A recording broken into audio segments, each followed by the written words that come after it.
கர்த்தருக்கு ஸ்தோத்திரம். இன்றைக்கு நம்ம பார்க்கக்கூடிய தலைப்பு என்னவென்று பார்த்தால், பிதாவாகிய யெகோவா அவரும் சாத்தானும் ஒரே நபர்களா?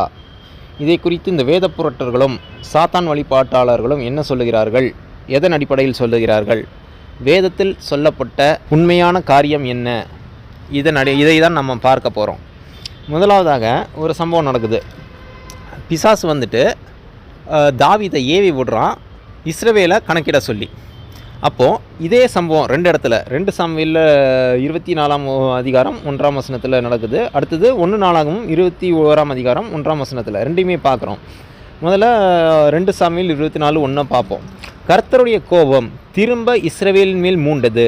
இஸ்ரவேல் யூதா என்பவர்களை இலக்கம் பார் என்று அவர்களுக்கு விரோதமாய் சொல்லுகிறதற்கு தாவீது ஏவப்பட்டான். அப்போது இது யார் ஏவரா அப்படின்னு பார்த்தீங்கன்னா, எபிரேய மொழியில் யாவே தான் ஏவி விடுகிறார் அப்படின்னு வருது. தமிழில் ஒருவேளை சரியாக புரியாமல் இருக்கலாம். ஆங்கிலத்தில் நம்ம பார்த்தாலும் 2 Samuel 24:1 and again the anger of the Lord was kindled against Israel and he moved David against them to say go number Israel and Judah அப்படின்னு படிக்கிறோம்.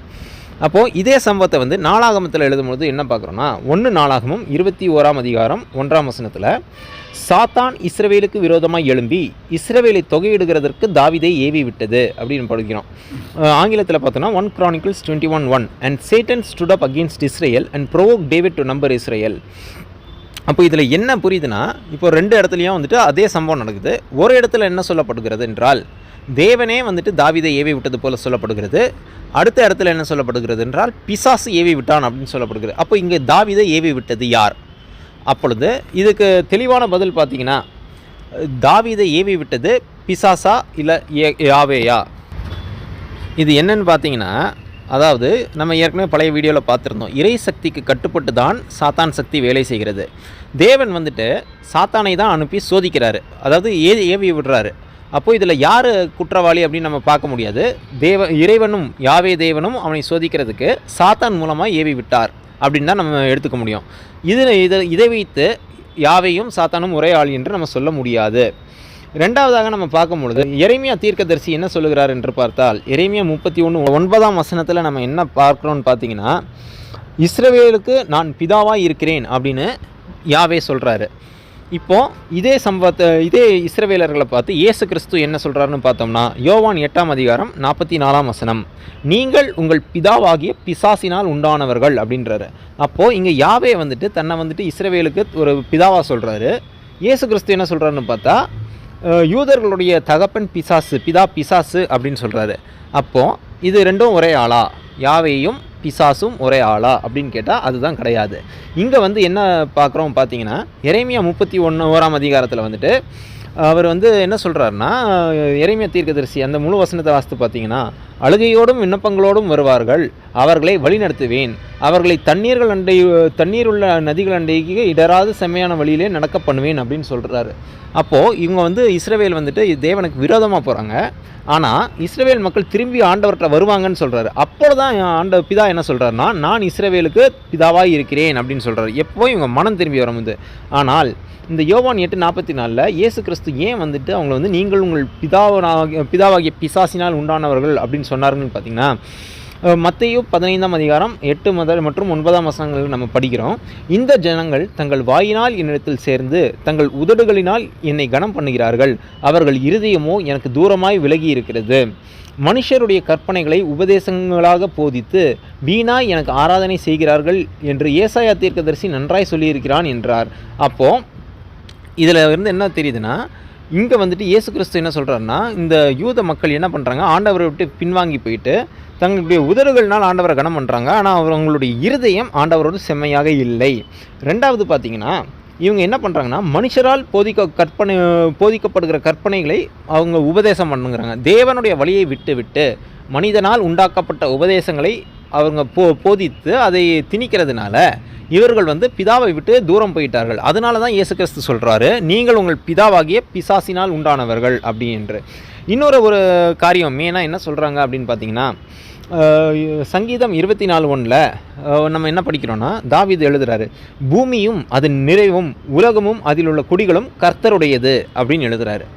ஆனால் இயேசு கிறிஸ்து என்ன சொல்கிறாருன்னா, யோவான் 14:30 இந்த உலகத்தின் அதிபதி வருகிறான், அவனுக்கு என்னிடத்தில் ஒன்றும் இல்லை அப்படின்ற சாத்தானை பற்றி சொல்கிறாரு. அப்போது இந்த 2 வசனங்கள் அடிப்படையில் பிதாவும் சாத்தானும், தேவனும் சாத்தானும் ஒன்று தானா அப்படின்னு கேட்டால் அதுதான் கிடையாது. இந்த பூமியை உண்டாக்கினவர் யாருன்னு பார்த்தீங்கன்னா பிதா. உண்டாக்கினவருக்கு தான் எல்லாமே சொந்தம். ஆனால் இந்த உண்டாக்கின பிதா தான் இந்த பூமிக்கு அதிபதியாக சாத்தானை வைத்திருக்கிறார். உலகமும் அதன் ஆசை இச்சைகளும் ஒளிந்து போகும், ஆனால் கர்த்தருடைய வார்த்தையும் இன்றைக்கும் நிலைக்கும் அப்படின்னு நம்ம வசனத்தில் படிக்கிறோம். அதனால் இந்த பூமி யாருக்கு சொந்தம் அப்படின்னு பார்த்தீங்கன்னா பிதாவுக்கு தான் சொந்தம். இந்த பூமியின் அதிபதி, அதாவது பூமியை வந்துட்டு சாத்தானுக்கு கையில் ஆண்டவர் தான் கொடுத்துருக்காரு. அதனால அவன் இது ஃபுல்லாகவே அவனுக்குன்னு ஆகிடாது. ஆண்டவர் தான் சாத்தானையும் பூமிக்கு அதிபதியாக வைத்திருக்கிறார். இதற்கு காரணம் என்னன்னு பார்த்தீங்கன்னா, ஆதியிலேருந்தே மனுஷன் வந்துட்டு தேவனுடைய கற்பனைக்கு தப்பி தான் நடக்கிறான். அப்போது இந்த மனுஷனை சாத்தான் யார் என்று நம்ம பழைய வீடியோக்களில் பார்த்துருக்கோம். சோதிக்கிறவன் அப்படிங்கிறது சாத்தானுடைய ஒரு குணாதிசயம். அப்போது மனுஷனை சோதித்து மனுஷனுடைய இருதயத்தில் என்ன இருக்கிறது என்று தெரிந்து கொண்டு அவனை தேவனிடத்தில் திருப்புவதற்காக தேவன் சாத்தானை பயன்படுத்துகிறார். அடுத்த இன்னொரு விஷயம் என்னென்னு பார்த்தோம்னா, சோதனைக்காரன் பிசாசு அப்படிங்கிறத நம்ம தொடர்ந்து பார்த்துட்ருக்கோம். அதே போல் யாக்கோபு எழுதும் பொழுது சொல்கிறாரு, தேவன் ஒரு மனுஷனையும் சோதிக்க மாட்டார், எந்த மனுஷனும் சோதிக்கப்படும் பொழுது அவன் தேவனால் சோதிக்கப்படுறேன் என்று சொல்ல வேண்டாம் அப்படின்னு சொல்கிறாரு. ஆனால் ஆதியாகமம் 22ஆம் அதிகாரம் 1ஆம் வசனத்தில் நம்ம என்ன பார்க்குறோன்னு பார்த்தீங்கன்னா, இந்த காரியங்கள் நடந்த பின்பு தேவன் ஆபிரகாமை சோதித்தார்.